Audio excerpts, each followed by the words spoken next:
you watching there, buddy? I know, there's cops outside. That always makes us a bit nervous.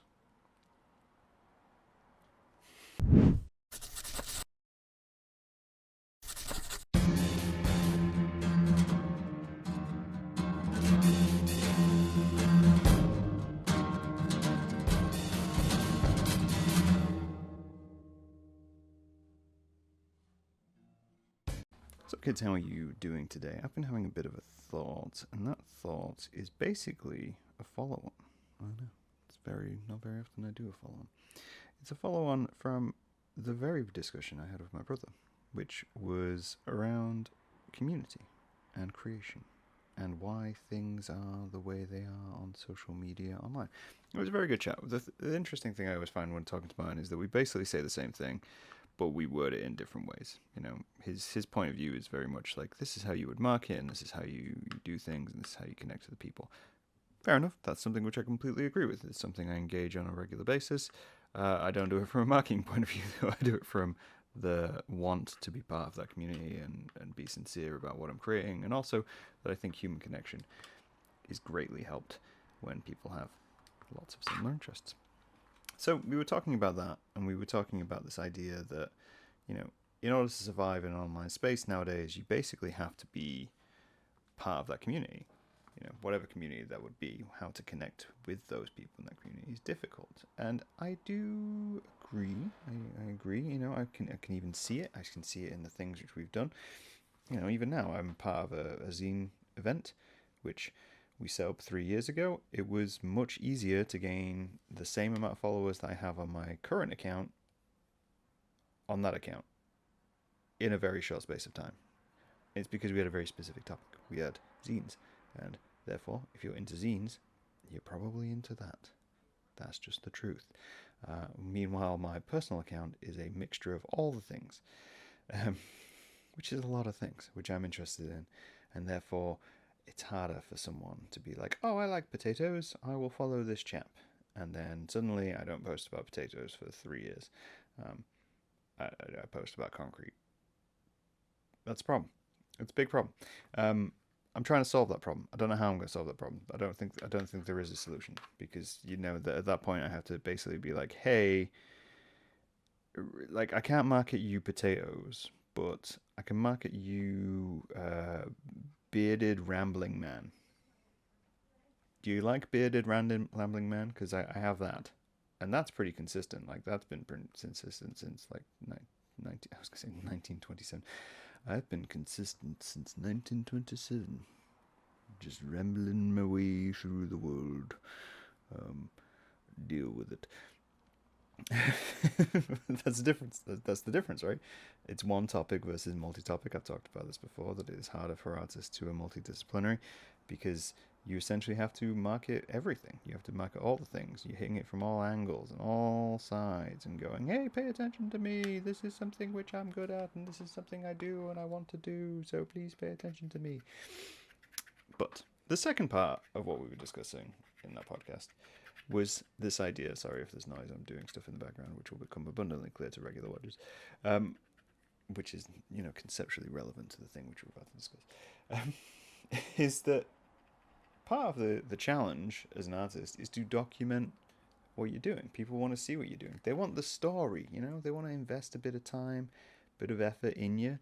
And therefore, to do that, they require a bit of story. They require a bit of background about what you're doing, how things are going. And this is somewhat a podcast of also just, you know, is this just me? Because it's not that I find that difficult, right? Right now, and I will explain a little bit about what I'm doing. I'm creating a piece. I'm creating an experiment. This is actually just me practicing. I'm toying with things. I'm trying out some Sculpey clay to create a thing. I have a time lapse going. You know, I have a little mobile time lapse going at the same time. That's a thing. That's something which I'm doing. I'm documenting things. So it's not hard and that's not difficult. You know, I thought in advance, I'm going to do this and I'm going to sit here and do this, and I'll just set up a camera and I'll record what I'm doing. But what is hard is to remember to do it, because I don't know if I can speak for most artists, but I will. But most ideas don't come to me at a leisurely pace. You know, most ideas don't come to me in a nice little bubble, a little letter in the mail saying, "Hey Graham, just so you know, had this thought, want to do this thing. Let me know when that's convenient." No, that's not how any of that works. Because what will actually happen is I'll wake up one day, I'll be out in public, I'll be doing something, doing whatever, just out in the world. Something will catch my eye, something will ring my ear, something will say, "Hey Graham," and then I'm like, "What?" And they're like, "Have you thought about this? And how it relates to this? And how that's a very good allegory for this?" And suddenly there's this floodgate opened where I'm no longer an individual in the world. I am now part of something. I'm part of emotion, part of an idea, part of some semblance of understanding what is going on in and around me. And I'm being flooded. Being flooded with all the things and thoughts which the world has to offer me. And you may be thinking, "Well, Graham, that's great. That's fantastic news." Is it? Because you know what you do when you're being flooded with information? You forget to do things. You know, you forget to set up a tripod. You forget to write stuff down. You forget to think, "Oh, probably should take a selfie, take a screenshot of this sketchbook I'm working on, because, you know, the people might be interested in that." Yeah. No, what happens is you end up in a fugue state. And then a few days later, you open up the front door and you're like, "This is fantastic. I finished that piece. It says everything I wanted to say. Shit. Didn't document any of it. Didn't write any of it down." Then you have to go back and you have to play detective and you have to think, what triggered this? What made me think of this? What made me think? And usually, especially if you're working in fine art, this is a fine art example, you have to think, how the hell did I get to this? How the hell did I get to a point where I was laying in a puddle with a red phone on a chair, bleeding from my head with green paint, thinking this represents everything about isolation possible? Because my brain, I mean this in the nicest way, skips to the end. It skips to the end and it says, "You don't need all of that, Graham. No, what you need is that end piece." And usually that end piece can happen within seconds or microseconds. I had an idea recently, formed of a larger idea, and within 2 minutes I had gone from initial concept of this could be an interesting thought to explore to full on, I could manufacture that, I could do this, and I could put that together, and if I order the items now, I can have this piece completed in a couple of weeks.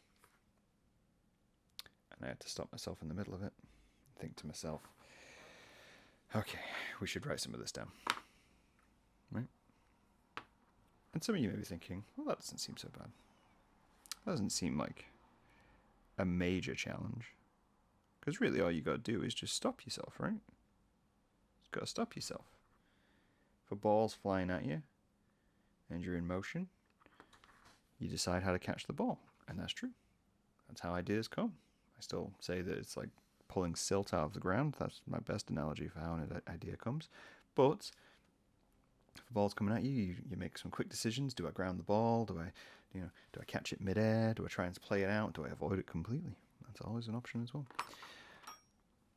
But that's what you do. You handle that. So next time that happens, I'm going to do that. Now let me ask you this.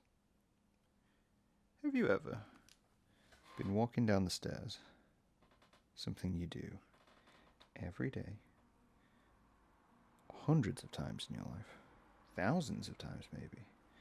You've been walking down the stairs, and then you think to yourself, how does one walk down the stairs? What's my foot doing right now? How do you breathe? Like if you just think about it for a minute, like is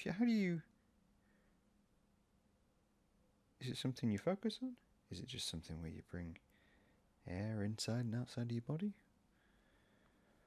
Or do you have to take a minute? And then you fall down the stairs. What I'm saying is, when you think about it, and you stop, and you take that moment to take a brief glance away from diving into the fugue state, usually it can go badly. It can go a bit wrong. And that's something artists are terrified of. We're terrified of losing the motion. We're terrified of the ball dropping before it reaches us. We're terrified of looking back and going, oh no, how do I catch a ball? How do I catch a ball? And before you know it, the ball has either flown past you or you've been hit in the face. And then you're left recovering from it. Because that's essentially what society is asking of artists. It is asking artists, creators, people who take a moment to be inspired to prevent their own creativity and document it for the interest of gaining attention.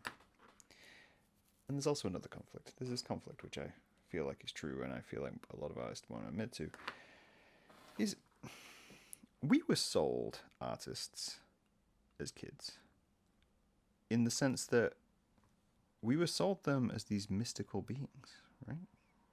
When you think about the greats, you're saying, oh, what about Da Vinci? Well, he's mystical, he's old, we can't discover anything about him. All right, well, what about someone more recent? What about Dali? Well, Dali, again, is a mystique in himself. They make films about him, sure. His personal life was a mess, but they make films about him. He's mysterious. They write books about him. Kurt Cobain, everyone wants to know, how did he come up with these ideas? How did he come up with these lyrics and these thoughts and all this process? I want to write all these things, and then he dies. Oh, even more mystique added to it. And that's what we were sold. And I am not ego-deathed enough to admit that that does appeal to me. I am not free of that want to be somewhat infamous. Yes, I love creating my work, and I want my work to be the main focal point of everything I do. I do not want my personality to be the focal point of everything I do. But to be treated like something has come along and said, hey, who's this strange individual who has created these things? That sounds fun. It sounds like play. That sounds like creation. It sounds like manufacturing of an image and a concept of a human being, which is the ultimate rush. That's what we were sold. So the idea of sitting down and doing coursework about yourself is, and that's what it is. That's what it is. I said on post for threads recently. Content creation for creators is it's coursework. It's sitting down and going, okay, so I did this today and it was inspired by this, and this is the reason I was inspired by it. I found it here, it was produced at this time, and that means conceptually that it means this, this, and this. Therefore, you should be interested in it. Thank you for coming to my talk about the work I made. We hate that. We were told we would never have to do that again. We were sold the idol image and then told we would never have to do that again. And yet, here we are. Right now, I'm time-lapsing a sculpture as I record this podcast because I know at some point I'll probably have to post about it. It's not for my posterity. I couldn't give a damn. This is just practice as well. This isn't even the finished sculpture. This is just toying with the materials I have to see if it does what I want it to do. Therefore, I can build from that and do something else. I won't bother documenting any of this because I have the finished piece. I have the practice piece once I'm done with this as well. But I'm documenting it. I'm figuring it out. And I think that's the idea. That's the problem. We forget to figure it out. We forget to write it down.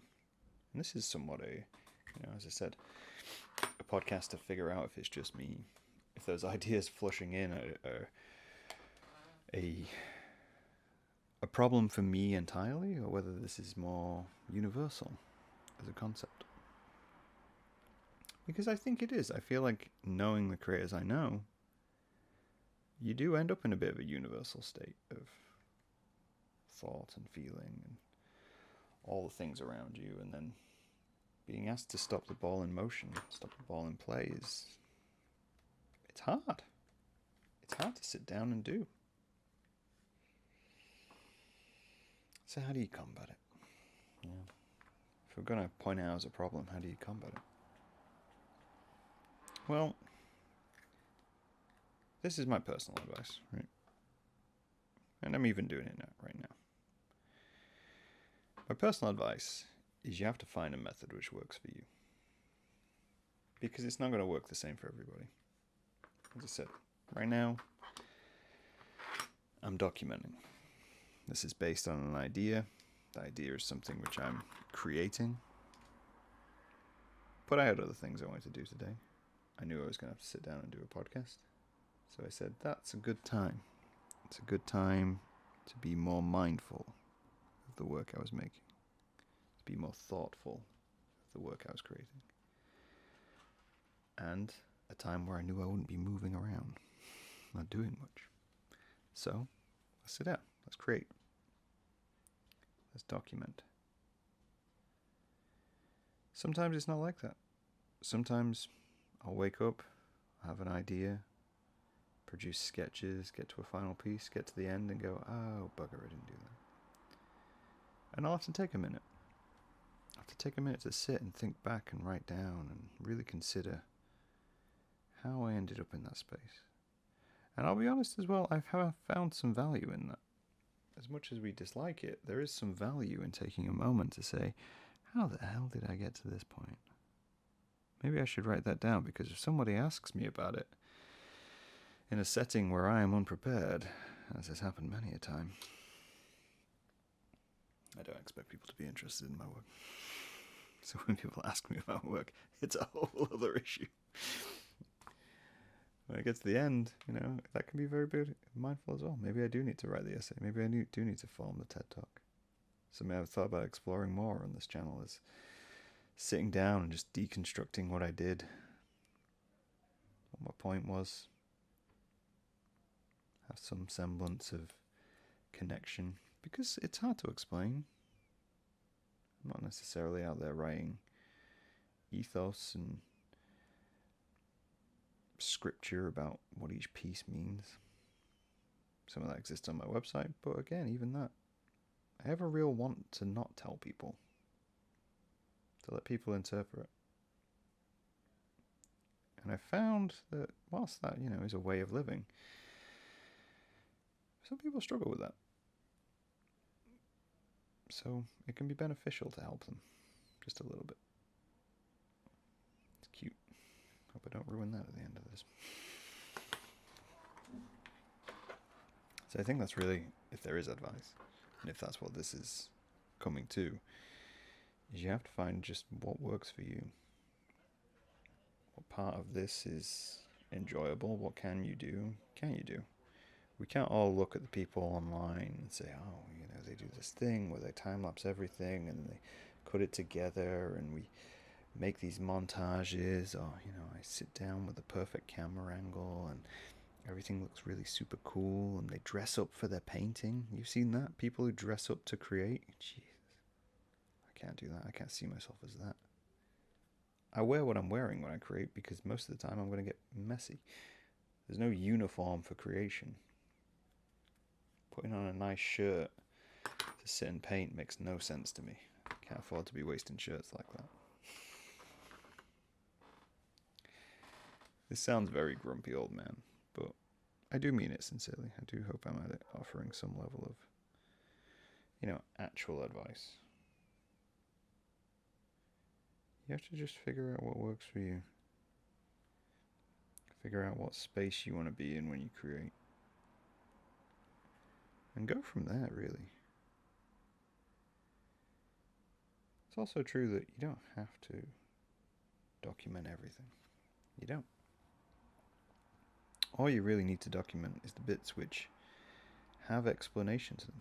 The bits which would fascinate other people as well. Yeah.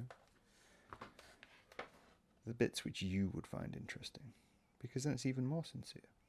Then it's even more than just, I'm recording what I'm doing and I'm going to post it on Instagram. No. Then it's, well, if I saw an artist doing this on Instagram, it could be interesting. Amazes me what interests people. And that's still part of the human story. That's part of the art story. And if you're an artist who's looking to, never engage with the public because you want that level of mystique, then maybe that's your gimmick. Maybe that's your thing. Maybe your anonymity is good for a while and will become a thing further down the line. But to begin with, you're going to document your anonymity. You have to show that off, exploit that. Look at all these pieces, look at all this stuff I made. You would never see my face. Draw attention to it. Draw attention to the fact that they will never see your face, because it'll drive them nuts. I long lost that capability. Not because I like my face particularly, but because I like the idea of connecting with people on a human level, and a human level requires, generally, eyes, hands, some level of mouth. Without those things, we struggle to connect. We have the uncanny valley of unknown, and we don't particularly like that. Like, if I was just a voiceover, I don't think this would probably land as much. Which I guess the podcast is. But the rest is accessible. I think I came off the back of that episode with my brother, just with a few ideas. A few ideas on how to present myself. But also just a want to warn people that it's okay to do that documentation however you see fit, not how everyone else is doing it. If you are documenting and people are taking interest in the documentation, great. But do it in your own time, do it in your own motion. Don't let the process be upset by, you haven't posted a time lapse of this. Where's the pre? Where's the... Don't let that bother you. Just sit down and simply make something. As I say, I'm making something right now. If you're watching the podcast portion of this, you won't even be seeing it. I'm watching the podcast portion. If you're watching the non-video version of this, you won't even be seeing it. If you're watching the video version of this, you're barely seeing it. But there'll be a time lapse at some point, when I'm ready, when I think it's valuable and relevant, when I can take to part with the thing which I'm making. Hopefully this helps. Hopefully it gives some insight.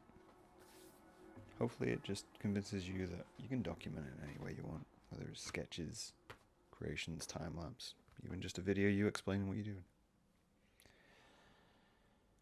It's difficult to document, and I think that's underappreciated. Because like I say, the idea comes, hits you in the face, drags you through the mud, and you wake up on the other side and go, that's what I needed. Sorry I forgot to record the whole damn thing. That's what art should be. We just live in a different time. I'll talk to you guys later.